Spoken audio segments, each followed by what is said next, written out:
All right, we're going to be using our product to sum formulas to write this expression as either a sum or difference of trigonometric functions. So you'll notice in this case, we have the 18 sine of 28r times sine of 6r. So what I'm noticing is we have sine multiplied by sine.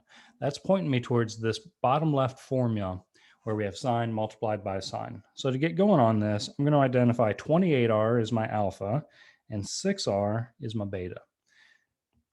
Next, I'm going to bring the 18 along and then jump into the formula. So treat that as something a little bit separate because it wasn't in the original formula here, so it's going to come along.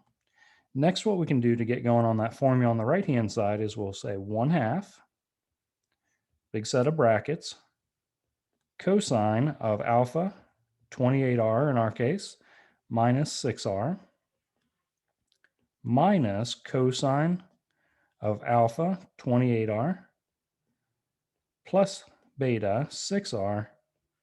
It's going to look something like that. All right, we can reduce down a little bit further, like we have 18 multiplied by 1/2.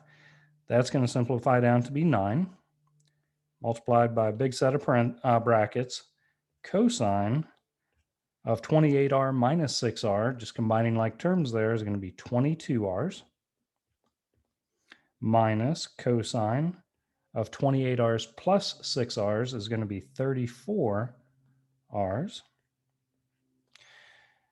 And the very last thing we may want to do is take this 9 that's on the outside of this big set of brackets, and we get rid of the set of brackets if we wanted to distribute. So take the 9 and multiply by each one of these cosines. That would result in 9 multiplied by cosine of 22r's minus 9 multiplied by cosine of 34r's. All right. Using this formula isn't that bad. Just take your time, identify exactly what you're going to use for alpha, what you're going to use for beta, refer back to the formula as you're getting used to these, and reduce down as appropriate, like these are like terms. Now, one thing that may be mentioned is this 9 is not allowed to be brought into the cosine for the same reason as we have things plugged into a function. We're not allowed to just say bring that 34 out in front. All right, hope this helps. Good luck as you're getting used to these formulas. Keep practicing.